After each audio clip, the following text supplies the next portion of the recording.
Welcome, Dr. Hicks, Anasa Hicks, to Conversatorio Cubano. We are thrilled to have you here to talk about this amazing book, Hierarchies at Home. It is the first, truly the first history of domestic service in Cuba. It spans the whole 20th century. It does a lot of extraordinary cultural work and political work, but it also takes on the national narrative, really national fiction of racial harmony in Cuba and racial democracy in Cuba. And it gives us a new understanding of the contradictions in that narrative, as well as the many ways in which people had to interact with it, whether they wanted to or not.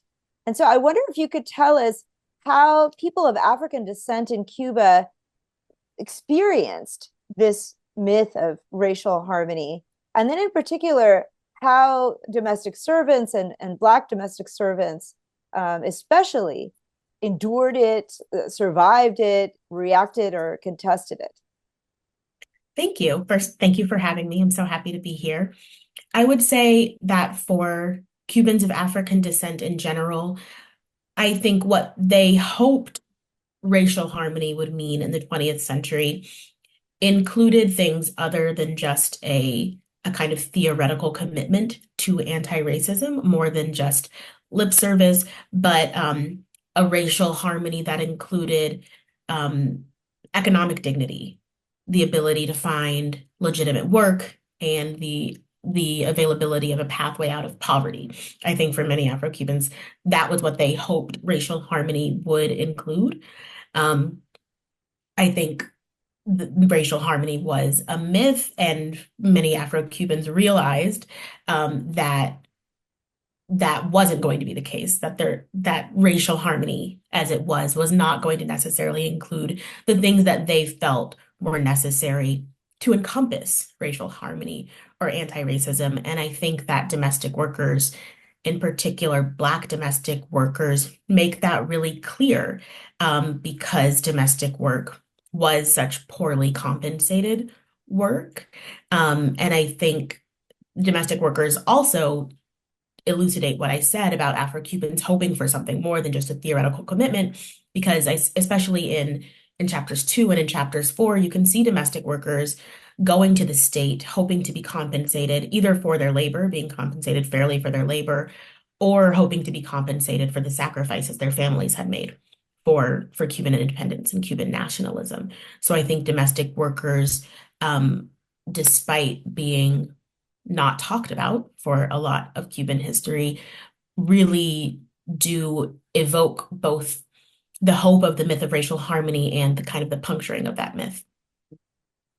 So clearly, one of the things that your book demonstrates is that domestic service was a legacy of slavery, perhaps more than anything else in Cuba in the 20th century. And as part of that legacy of slavery, there is a very prominent belief among most Cubans, perhaps, who had domestic servants or who aspired to have domestic servants, that they were really part of the family. And this kind of part of the family narrative silenced abuses, it silenced exploitation, it certainly silenced racism. And so I wonder if you could, as you do in the book, brilliantly explain to us the realities that domestic servants faced on the job. And in particular, you use this phrase, and I think it's a very creative kind of phrase because it encompasses so much, but you use the phrase intimacy of violence. And there is both a violence of intimacy and an intimacy of violence in the sources that you uncovered and in the way that you interpret them. So I wonder if you could talk a little bit about that, the realities that they faced, and this narrative that Black domestic servants were, quote, part of the family, unquote. Yeah, so I guess the first thing I'll say is that, yes, that is a constant refrain, both in the historical sources and when I talked to people in Cuba about domestic servants, they would say, oh, they were like one of the family. And my immediate response, in my head at least, was always not to disagree with that or to contest it, but just my response in my head was, people do awful things to their families. I mean, violence happens in nuclear biological families all the time. So it's not really a contradiction, in my opinion, to say that there was this intimate violence, um, forced upon domestic workers. In terms of what I mean exactly, I think about it in a couple of ways. One is that some of the ways in which domestic workers were victimized by their employers was made possible because of emotional and physical proximity.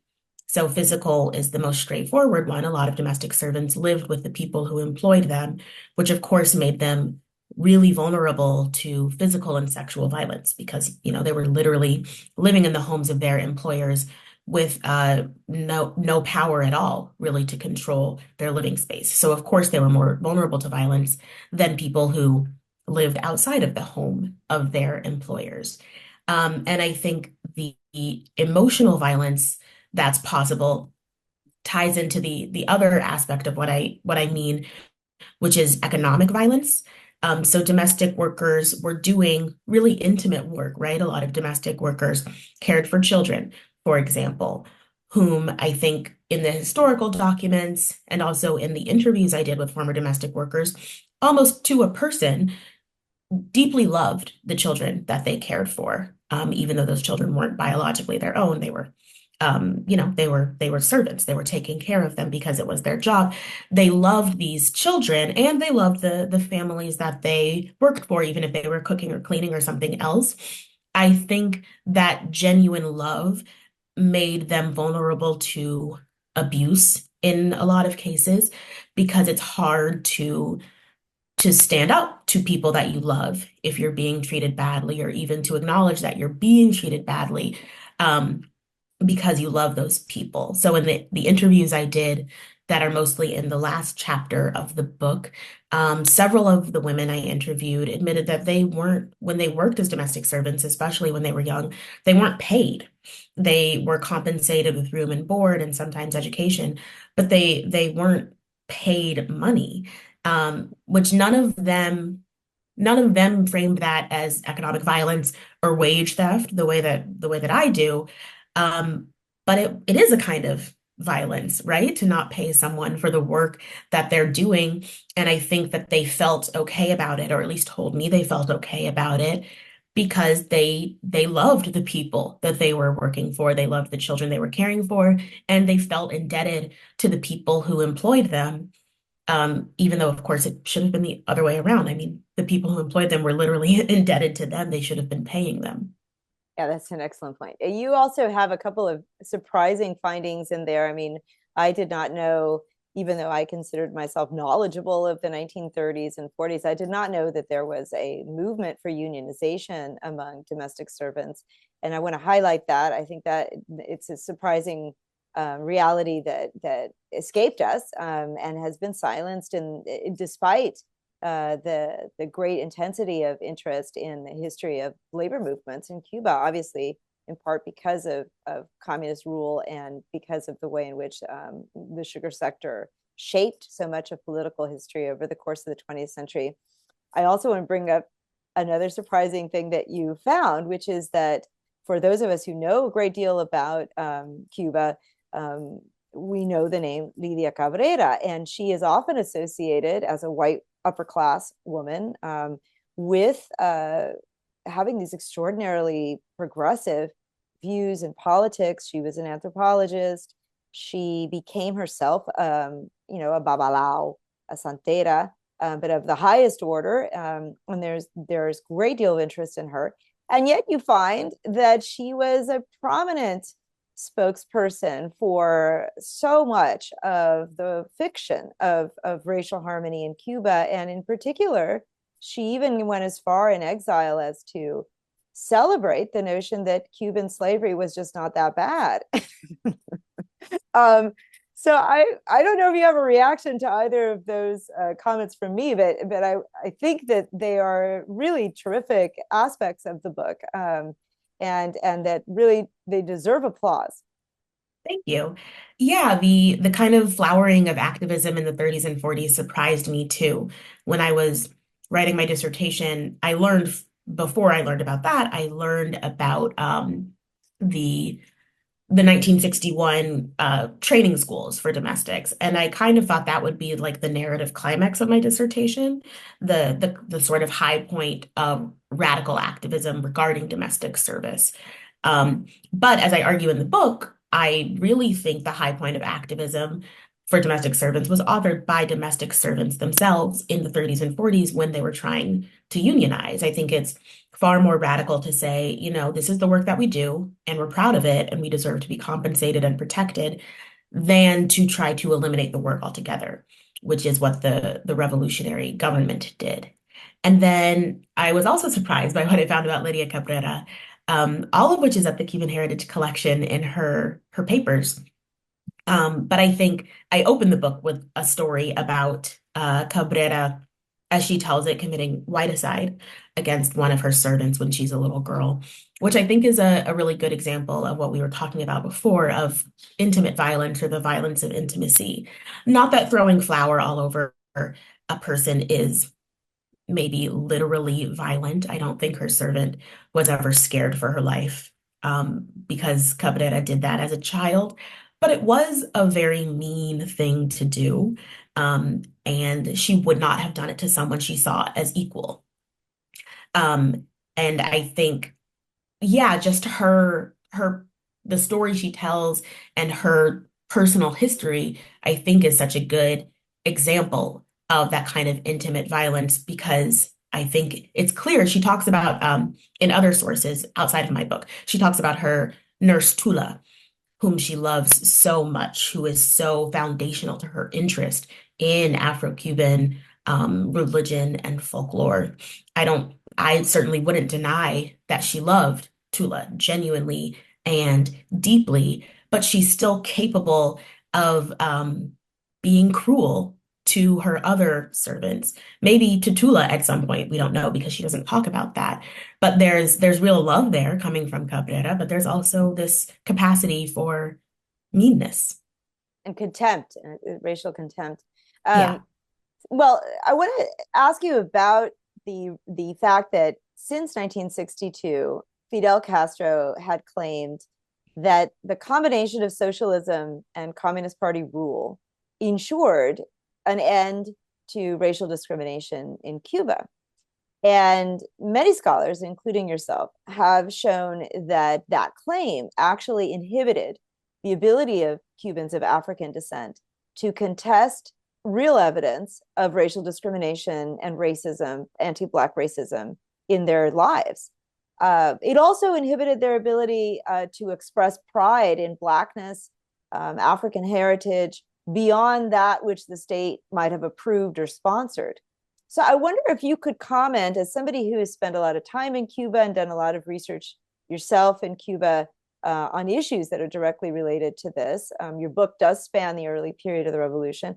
I wonder if you could comment on how Cubans of African descent today have responded to this claim, how and to what degree they are able to contest racial discrimination and anti-Blackness, and to what degree the Afro-Cubans that you have encountered are able to express pride, perhaps in ways that they weren't, in the first 30 years of the revolution, when we can say, the Cuba was at the height of the consolidation of Communist Party rule.